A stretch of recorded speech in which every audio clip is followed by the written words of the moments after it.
Hi ಎಲ್ರಿಗೂ ನಮಸ್ಕಾರ. Share market in Kannada ಚಾನೆಲ್ಗೆ ನಿಮಗೆ ಸ್ವಾಗತ. ಮುಂದಿನ ವಾರ 4 ಮೇನ್ ಬೋರ್ಡ್ IPOಗಳು ಸಬ್ಸ್ಕ್ರಿಪ್ಷನ್ಗೆ ಓಪನ್ ಆಗ್ತದೆ. ಅದರಲ್ಲಿ ಸೋಮವಾರ ಓಪನ್ ಆಗ್ತಿರುವಂಥ ಲೀಲಾ ಪ್ಯಾಲೇಸ್ ಹೋಟೆಲ್ IPO ಬಗ್ಗೆ ಆಲ್ರೆಡಿ ಡೀಟೇಲ್ ವಿಡಿಯೋನ ಮಾಡಿದ್ದೀನಿ. ಆ ವಿಡಿಯೋ ನೋಡಿಲ್ಲ ಅಂದರೆ ಲಿಂಕ್ ನಿಮಗೆ ಡಿಸ್ಕ್ರಿಪ್ಷನ್ ಬಾಕ್ಸಲ್ಲಿ ಅವೈಲೇಬಲ್ ಇರುತ್ತೆ. ಸೋಮವಾರನೇ ಓಪನ್ ಆಗ್ತಿರುವಂಥ ಇನ್ನೊಂದು IPO ಏಜಿಸ್ ಒಪ್ಯಾಕ್ನ IPO ಆಗಿರುತ್ತೆ. ಸೊ ಏಜಿಸ್ ಒಪ್ಯಾಕ್ಗೆ ಕೂಡ ಸೆಬಿ ಕಡೆಯಿಂದ ಅಪ್ರೂವಲ್ ಸಿಕ್ಕಿತ್ತು. ಸೊ ಈಗ ಮಾರ್ಕೆಟ್ ಕಂಡೀಷನ್ ಸ್ಟೇಬಲ್ ಇರೋದ್ರಿಂದ ಅವರು ಕೂಡ IPOನ ತರ್ತಾ ಇದ್ದಾರೆ. ಏಜಿಸ್ ಒಪ್ಯಾಕ್ ಹೆಸರು ಸ್ವಲ್ಪ ಡಿಫ್ರೆಂಟ್ ಆಗಿ ಕಾಣಿಸುತ್ತೆ. ಇದೊಂದು ಜಾಯಿಂಟ್ ವೆಂಚರ್ ಕಂಪನಿ ಆಗಿರುತ್ತೆ. ಭಾರತದ ಏಜಿಸ್ ಗ್ರೂಪ್ ಹಾಗೆಯೇ ನೆದರ್ಲ್ಯಾಂಡ್ನ ಒಪ್ಯಾಕ್ ಸೇರಿ ಈ ಒಂದು ಬಿಸ್ನೆಸ್ ಅನ್ನು ಸ್ಟಾರ್ಟ್ ಮಾಡಿದ್ದಾರೆ. ಏಜಿಸ್ ಈ ಒಂದು ಬಿಸ್ನೆಸ್ ನಲ್ಲಿ 50% ಸ್ಟೇಕ್ ಅನ್ನು ಹೋಲ್ಡ್ ಮಾಡ್ತಾರೆ. ಒಪ್ಯಾಕ್ನ ಬಳಿಯಲ್ಲಿ 47.3% ಸ್ಟೇಕ್ ಇದೆ. ಅದೇ ರೀಸನ್ ಇಂದ ಈ ಒಂದು ಕಂಪನಿಗೆ ಏಜಿಸ್ ಒಪ್ಯಾಕ್ ಅನ್ನುವಂಥ ಹೆಸರು ಬಂದಿದೆ. ಈ ಒಂದು ವಿಡಿಯೋನಲ್ಲಿ ಕಂಪನಿಯ ಡೀಟೇಲ್ ಬಿಸ್ನೆಸ್ ಮಾಡೆಲ್ ಅನ್ನು ಅರ್ಥ ಮಾಡ್ಕೊಳ್ಳೋಣ. ಕಂಪನಿಯ ಫಿನಾನ್ಷಿಯಲ್ಸ್ ಫಂಡಮೆಂಟಲ್ಸ್ ಯಾವ ರೀತಿಯಲ್ಲಿದೆ, ಯಾವ ಒಂದು ವ್ಯಾಲ್ಯೂಷನಲ್ಲಿ IPOನ ತರ್ತಿದ್ದಾರೆ, ಎಷ್ಟು ಲಿಸ್ಟಿಂಗ್ ಗೇನ್ಸ್ ಅನ್ನು ಎಕ್ಸ್ಪೆಕ್ಟ್ ಮಾಡ್ಬೋದು, ಅದ್ರ ಬಗ್ಗೆ ನಿಮಗೆ ಮಾಹಿತಿ ಸಿಗುತ್ತೆ. ಏಜಿಸ್ ಒಪ್ಯಾಕ್ 2013ರಲ್ಲಿ ಪ್ರಾರಂಭವಾದಂಥ ಕಂಪನಿ. ಇವರು ಮೇಜರ್ ಆಗಿ ಲಿಕ್ವಿಡ್ ಪೆಟ್ರೋಲಿಯಂ ಗ್ಯಾಸ್ LPG, ನಾವೇನು ಸಿಲಿಂಡರ್ಗಳಲ್ಲಿ ಅಡುಗೆ ಮಾಡೋದಕ್ಕೆ ಗ್ಯಾಸನ್ನು ಬಳಸ್ತೀವಿ, ಇದರ ಒಂದು ಸ್ಟೋರೇಜ್ ಟರ್ಮಿನಲ್ಸ್ಗಳನ್ನು ಓನ್ ಮಾಡಿ ಆಪರೇಟ್ ಮಾಡ್ತಿರುವಂಥ ಕಂಪನಿ ಆಗಿರುತ್ತೆ. ಕೇವಲ LPG ಅಷ್ಟೇ ಅಲ್ಲದೆ ಪೆಟ್ರೋಲಿಯಂ, ವೆಜಿಟೇಬಲ್ ಆಯಿಲ್ಸ್, ಲೂಬ್ರಿಕೆಂಟ್ಗಳು, ಕೆಮಿಕಲ್ಸ್, ಗ್ಯಾಸ್ ಈ ರೀತಿಯಲ್ಲಿ ಸಾಕಷ್ಟು ವಸ್ತುಗಳನ್ನು ಸ್ಟೋರ್ ಮಾಡೋದಕ್ಕೆ ಟರ್ಮಿನಲ್ಸ್ಗಳನ್ನು ಇವರು ಪ್ರೊವೈಡ್ ಮಾಡ್ತಾರೆ. ಇವರ ಟೋಟಲ್ ಕೆಪಾಸಿಟಿ 2024 ಜೂನ್ನ ವೇಳೆಗೆ 1.50 ಮಿಲಿಯನ್ ಕ್ಯೂಬಿಕ್ ಮೀಟರ್ ಆಗಿತ್ತು. ಹಾಗೆಯೇ LPGಯನ್ನು ಸ್ಟೋರ್ ಮಾಡೋದಕ್ಕೆ 70,800 ಮೆಟ್ರಿಕ್ ಟನ್ ಸ್ಟೋರೇಜ್ ಕೆಪಾಸಿಟಿಯನ್ನು ಇವರು ಪ್ರೊವೈಡ್ ಮಾಡ್ತಾರೆ.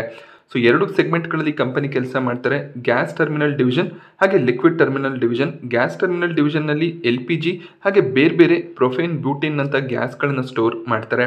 ಲಿಕ್ವಿಡ್ ಟರ್ಮಿನಲ್ ಡಿವಿಷನ್ನಲ್ಲಿ ವೆಜಿಟೇಬಲ್ ಆಯಿಲ್ಗಳು, ಪೆಟ್ರೋಲಿಯಂ ಹಾಗೆ ಲಿಕ್ವಿಡ್ ಕೆಮಿಕಲ್ಸ್ಗಳನ್ನು ಇವರು ಸ್ಟೋರ್ ಮಾಡ್ತಾರೆ. ಸೊ ಇದು ಕಂಪನಿಯ ಮೇಜರ್ ಬಿಸ್ನೆಸ್ ಮಾಡೆಲ್ ಆಗಿದೆ. ಸೊ ಈ ರೀತಿಯ ಸ್ಟೋರೇಜ್ ಟರ್ಮಿನಲ್ಸ್ಗಳನ್ನು ಕಂಪನಿ ಓನ್ ಮಾಡ್ತಾರೆ. ಇದನ್ನು ಆಪರೇಟ್ ಮಾಡಿ ಇಲ್ಲಿ ಇವರು ಗ್ಯಾಸ್ ಹಾಗೆಯೇ ಲಿಕ್ವಿಡ್ ಪೆಟ್ರೋಲಿಯಂ ಅನ್ನು ಸ್ಟೋರ್ ಮಾಡ್ತಾರೆ. ಭಾರತದ 5 ಮೇಜರ್ ಪೋರ್ಟ್ಗಳಲ್ಲಿ 16 ಲಿಕ್ವಿಡ್ ಸ್ಟೋರೇಜ್ ಟರ್ಮಿನಲ್ಗಳನ್ನು ಹೊಂದಿದ್ದಾರೆ. ಯಾಕೆಂದರೆ LPG ಗ್ಯಾಸ್ ಆಗಿರ್ಬೋದು ಅಥವಾ ಪೆಟ್ರೋಲಿಯಂ ಆಗಿರ್ಬೋದು ಬೇರೆ ದೇಶಗಳಿಂದ ಡೈರೆಕ್ಟ್ ಆಗಿ ಪೋರ್ಟ್ಗೆ ಬರುತ್ತೆ.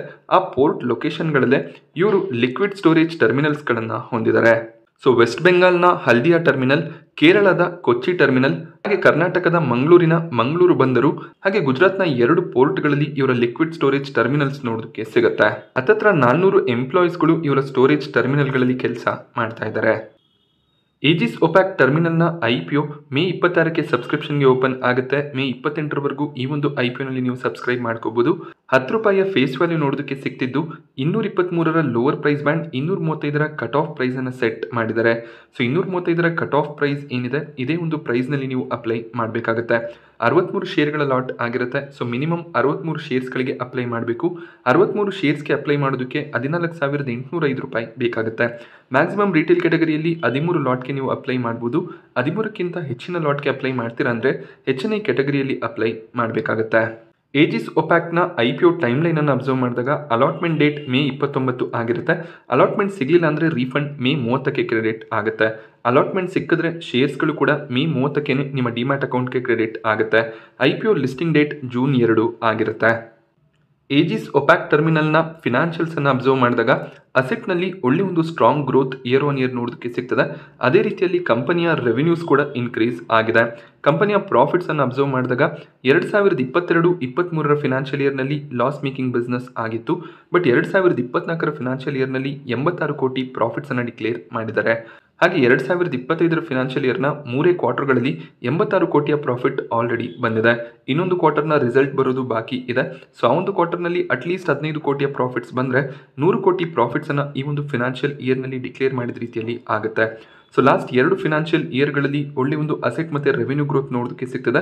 ಪ್ರಾಫಿಟ್ಸ್ ಕೂಡ ಸ್ಟ್ರಾಂಗ್ ಆಗಿ ಇನ್ಕ್ರೀಸ್ ಆಗ್ತದೆ. ಹಾಗೆ ಕಂಪನಿಯ ನೆಟ್ವರ್ಕ್ನಲ್ಲಿ ಕೂಡ ಒಂದು ಸ್ಟ್ರಾಂಗ್ ಗ್ರೋತ್ ನೋಡೋದಕ್ಕೆ ಸಿಕ್ಕಿದೆ. ಕಂಪನಿಯ ಡೆಟ್ ಸ್ವಲ್ಪ ಹೆಚ್ಚಾಗಿ ಕಾಣಿಸುತ್ತೆ. 2,485 ಕೋಟಿ ಡೆಟ್ಟನ್ನು ಕಂಪನಿ ಹೊಂದಿದ್ದಾರೆ. ಈ ಒಂದು IPO ಇಶ್ಯೂ ಸೈಜ್ 2,800 ಕೋಟಿ ಆಗಿರುತ್ತೆ. ಮುಂಚೆ 3,500 ಕೋಟಿಯ IPO ತರುವಂಥ ಪ್ಲಾನ್ಸ್ ಇತ್ತು. IPO ಇಶ್ಯೂ ಸೈಜನ್ನು ಸ್ವಲ್ಪ ಕಡಿಮೆ ಮಾಡಿಕೊಂಡಿದ್ದಾರೆ. ಕಂಪ್ಲೀಟ್ ಫ್ರೆಶ್ ಇಶ್ಯೂ ಆಗಿರುತ್ತೆ. ಅಂದರೆ ಎಕ್ಸಿಸ್ಟಿಂಗ್ ಇನ್ವೆಸ್ಟರ್ಸ್ ಯಾರು ಕೂಡ ತಮ್ಮ ಶೇರ್ಸ್ಗಳನ್ನು ಸೆಲ್ ಮಾಡ್ತಿಲ್ಲ. ಸೊ ಕಂಪ್ಲೀಟ್ ಆಗಿ ಹೊಸ ಶೇರ್ಸ್ಗಳನ್ನು ಇಲ್ಲಿ ಅಲಾಟ್ ಮಾಡ್ತಿದ್ದಾರೆ. ಹಾಗೆ 2,800 ಕೋಟಿಯನ್ನು ಕಂಪನಿಯ ಡೆವಲಪ್ಮೆಂಟ್ನಲ್ಲಿ ಬಳಸ್ತಾರೆ. ಸೊ ಸಾಕಷ್ಟು ಅಮೌಂಟನ್ನು ಇವರ ಡೆಟ್ಟನ್ನು ಕಡಿಮೆ ಮಾಡೋದ್ರಲ್ಲಿ ಬಳಸ್ಕೋತಾರೆ. ಹಾಗೆ ಹೊಸ ಸ್ಟೋರೇಜ್ ಟರ್ಮಿನಲ್ಸ್ಗಳನ್ನು ಸ್ಟಾರ್ಟ್ ಮಾಡುವಂಥ ಪ್ಲಾನ್ಸನ್ನು ಕೂಡ ಕಂಪನಿ ಹೊಂದಿದ್ದಾರೆ. ಒಂದು ಸ್ಟ್ರಾಂಗ್ ಎಕ್ಸ್ಪಾನ್ಷನ್ನ ಪ್ಲಾನ್ ಕೂಡ ಇದೆ. ಏಜಿಸ್ ಒಪ್ಯಾಕ್ ಟರ್ಮಿನಲ್ IPOನಲ್ಲಿ QIBಸ್ಗೆ 75% ಆಫರನ್ನು ಮಾಡ್ತಿದ್ದಾರೆ. ರಿಟೇಲ್ ಕ್ಯಾಟಗರಿಯಲ್ಲಿ ಕೇವಲ 10% ಆಫರ್ ಇರುತ್ತೆ. ಒಂದು ದೊಡ್ಡ ಸೈಜ್ನ IPO ಆಗಿದ್ರೂ ಕೂಡ ರಿಟೇಲ್ ಕ್ಯಾಟಗರಿಯಲ್ಲಿ ಕೇವಲ 10% ಆಫರ್ ಇರೋದ್ರಿಂದ ಅಲಾಟ್ಮೆಂಟ್ನ ಚಾನ್ಸಸ್ ಸ್ವಲ್ಪ ಕಡಿಮೆ ಆಗ್ಬೋದು. ಒಂದು ಸ್ಟ್ರಾಂಗ್ ಸಬ್ಸ್ಕ್ರಿಪ್ಷನ್ ಬಂದರೆ ಅಲಾಟ್ಮೆಂಟ್ನ ಚಾನ್ಸಸ್ ಸ್ವಲ್ಪ ಕಡಿಮೆ ಆಗುತ್ತೆ. HNI ಕ್ಯಾಟಗರಿಯಲ್ಲಿ 15% ಆಫರನ್ನು ಮಾಡ್ತಾ ಇದ್ದಾರೆ. ಏಜಿಸ್ ಒಪ್ಯಾಕ್ನ ವ್ಯಾಲ್ಯೂಷನ್ ಅನ್ನು ಅಬ್ಸರ್ವ್ ಮಾಡಿದಾಗ ಕಂಪನಿಯ ಮಾರ್ಕೆಟ್ ಕ್ಯಾಪ್ 26,700 ಕೋಟಿ ಅರೌಂಡಲ್ಲಿ ನೋಡೋದಕ್ಕೆ ಸಿಗುತ್ತೆ. ಸೊ 259 PEಯಲ್ಲಿ ಮಾರ್ಕೆಟ್ನಲ್ಲಿ ಲಿಸ್ಟ್ ಆಗಬೇಕು ಅಂತ ಇದ್ದಾರೆ. ವ್ಯಾಲ್ಯೂಷನ್ ಸ್ವಲ್ಪ ಎಕ್ಸ್ಪೆನ್ಸಿವ್ ಆಗಿ ಕಾಣಿಸುತ್ತೆ. ROE ROCE ಕೂಡ 9% ಅರೌಂಡಲ್ಲಿ ಇದೆ. ಸೊ ಅಷ್ಟು ಸ್ಟ್ರಾಂಗ್ ರಿಟರ್ನ್ಸ್ ಅನ್ನು ಇನ್ವೆಸ್ಟರ್ಸ್ಗಳಿಗೆ ಜನರೇಟ್ ಮಾಡಿ ಕೊಡ್ತಿಲ್ಲ. ಡೆಟ್ ಟು ಈಕ್ವಿಟಿ ರೇಷಿಯೋ ತುಂಬಾ ಕನ್ಸರ್ನಿಂಗ್ ಆಗಿದೆ. ಒಂದರ ಮೇಲೆ ಡೆಟ್ ಟು ಇಕ್ವಿಟಿ ರೇಷಿಯೋ ಇದ್ರೇ ಅದಷ್ಟೊಳ್ಳೆ ಸೈನ್ ಆಗಿರೋದಿಲ್ಲ. ಬಟ್ ಇವರ debt to equity ratio 2.6 time ನೋಡೋದಕ್ಕೆ ಸಿಗ್ತದೆ. ಸೊ ಇದೊಂದು ನೆಗೆಟಿವ್ ಪಾಯಿಂಟ್ ಆಗಿರುತ್ತೆ. ಹಾಗೆ ಕಂಪನಿಯ ಪ್ರೈಸ್ ಟು ಬುಕ್ ವ್ಯಾಲ್ಯೂ ಕೂಡ ಸ್ವಲ್ಪ ಎಕ್ಸ್ಪೆನ್ಸಿವ್ ಆಗೇನೆ ಕಾಣಿಸುತ್ತೆ. ಕಾಂಪಿಟೇಟರ್ಸ್ಗಳನ್ನು ಅಬ್ಸರ್ವ್ ಮಾಡಿದಾಗ ಅದಾನಿ ಪೋರ್ಟ್ ಹಾಗೆ JSW ಇನ್ಫ್ರಾ ಇವರ ಕಾಂಪಿಟೇಟರ್ ಆಗಿರ್ತಾರೆ. ಸೊ ಇವರು ಭಾರತದ 3ನೇ ಅತಿ ದೊಡ್ಡ ಪೋರ್ಟ್ ಆಪರೇಟರ್ ಆಗಿರ್ತಾರೆ. ಸೊ ಅದಾನಿ ಪೋರ್ಟ್ 38 PEಯಲ್ಲಿ ಟ್ರೇಡ್ ಆಗ್ತಿದೆ. JSW ಇನ್ಫ್ರಾ 50 PEಯಲ್ಲಿ ಟ್ರೇಡ್ ಆಗ್ತಿದ್ರೆ ಏಜಿಸ್ ಒಪ್ಯಾಕ್ 259 PEಯಲ್ಲಿ IPO ತರುವಂಥ ಪ್ಲಾನ್ಸ್ ಅನ್ನ ಮಾಡ್ತಿದ್ದಾರೆ. ಸೊ ವ್ಯಾಲ್ಯೂಷನ್ ಖಂಡಿತವಾಗ್ಲೂ ಎಕ್ಸ್ಪೆನ್ಸಿವ್ ಆಗಿ ಕಾಣಿಸುತ್ತೆ. IPO ಸ್ಟ್ರೆಂತ್ಸ್ ಅನ್ನು ನಾವು ಅಬ್ಸರ್ವ್ ಮಾಡಿದಾಗ ಹಾಗೆ ಯಾಕೆ ಈ ಒಂದು IPOನಲ್ಲಿ ಅಪ್ಲೈ ಮಾಡಬೇಕು ಅಂದರೆ ಆಲ್ರೆಡಿ ನಾನು ಹೇಳಿದ ರೀತಿಯಲ್ಲಿ 3ನೇ ಅತಿ ದೊಡ್ಡ LPG and liquid storage capacity ಹೊಂದಿರುವಂಥ ಕಂಪನಿ ಆಗಿರುತ್ತೆ.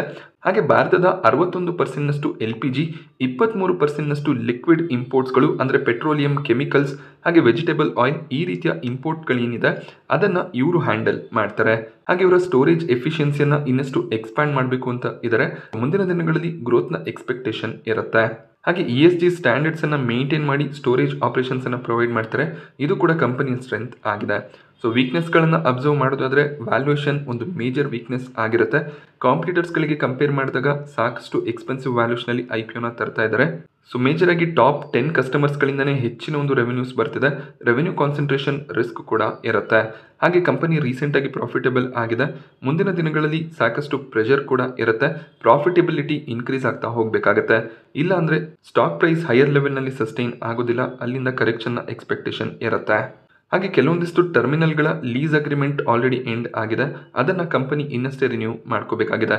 ಯಾವುದಾದ್ರೂ ಟರ್ಮಿನಲ್ನಲ್ಲಿ ಆಪರೇಷನ್ ಸ್ಟಾಪ್ ಆದರೆ ಕಂಪನಿಯ ರೆವೆನ್ಯೂ ಮೇಲೆ ಇಂಪ್ಯಾಕ್ಟ್ ಬರುವಂಥ ರಿಸ್ಕ್ ಕೂಡ ಇದೆ. ಏಜಿಸ್ ಒಪ್ಯಾಕ್ ಟರ್ಮಿನಲ್ನ IPO register link in time India private limited ಆಗಿದ್ದು ಇವರ ವೆಬ್ಸೈಟ್ನಲ್ಲಿ ಅಲಾಟ್ಮೆಂಟ್ ಸ್ಟೇಟಸನ್ನು ಚೆಕ್ ಮಾಡ್ಕೋಬೇಕಾಗತ್ತೆ. ಸೊ ಕೊನೆಯದಾಗಿ ಎಷ್ಟು ಗ್ರೇ ಮಾರ್ಕೆಟ್ ಪ್ರೀಮಿಯಂ ನಡೀತಿದೆ ಅಂತ ಅಬ್ಸರ್ವ್ ಮಾಡಿದಾಗ ಇವತ್ತಿನ ದಿನ 15 ರೂಪಾಯಿಯ ಪ್ರೀಮಿಯಂ ನೋಡೋದಕ್ಕೆ ಸಿಗ್ತದೆ. ಸೊ ಕೇವಲ 6-7% ಲಿಸ್ಟಿಂಗ್ ಗೈನ್ ಎಕ್ಸ್ಪೆಕ್ಟೇಷನ್ ಇರುತ್ತೆ. ಸೊ ಅಟ್ಲೀಸ್ಟ್ 15-20% ಲಿಸ್ಟಿಂಗ್ ಗೈನ್ ನೋಡೋದಕ್ಕೆ ಸಿಕ್ಕಿದ್ರೆ ಸೊ ಕೊನೆ ದಿನ ಲಿಸ್ಟಿಂಗ್ ಗೈನ್ಗಳಿಗೋಸ್ಕರ ಅಪ್ಲೈ ಮಾಡ್ಬೋದಾಗುತ್ತೆ. ಸೊ ಲಾಂಗ್ ಟರ್ಮ್ಗೆ ಸೂಟೇಬಲ್ ಕಂಪನಿಯಾಗಿ ಕಾಣಿಸ್ತಿಲ್ಲ. ವ್ಯಾಲ್ಯೂಯೇಷನ್ ರಿಸ್ಕ್ ಇದೆ. IPO ಲಿಸ್ಟ್ ಆದಮೇಲೆ ಸ್ವಲ್ಪ ಗೇನ್ ಆಗ್ಬೋದು. ಬಟ್ ಹೈಯರ್ ಲೆವೆಲ್ನಲ್ಲಿ ಸಸ್ಟೈನ್ ಆಗುವಂಥ ಚಾನ್ಸಸ್ ತುಂಬಾ ಕಡಿಮೆ ಕಾಣಿಸ್ತಿದೆ. ಆದ್ದರಿಂದ ಕೇವಲ ಲಿಸ್ಟಿಂಗ್ ಗೇನ್ನ ಪರ್ಸ್ಪೆಕ್ಟಿವ್ನಿಂದ ಈ ಒಂದು IPOನಲ್ಲಿ ಅಪ್ಲಿಕೇಶನನ್ನು ಹಾಕ್ಬೋದಾಗುತ್ತೆ. ನಾನು ನಿಮಗೆ ಏಜಿಸ್ ಒಪ್ಯಾಕ್ ಟರ್ಮಿನಲ್ IPO ಬಗ್ಗೆ ಕೊಟ್ಟಂಥ ಇನ್ಫಾರ್ಮೇಷನ್ ಇಷ್ಟ ಆದರೆ ವಿಡಿಯೋನ ಲೈಕ್ ಮಾಡಿ. ಹಾಗೆ ಇದೇ ರೀತಿಯ ಮಾರ್ಕೆಟ್ ಅಪ್ಡೇಟ್ಸ್ಗಳಿಗೋಸ್ಕರ ಚಾನಲ್ನ ಸಬ್ಸ್ಕ್ರೈಬ್ ಮಾಡ್ಕೊಳ್ಳಿ. Thank you friends.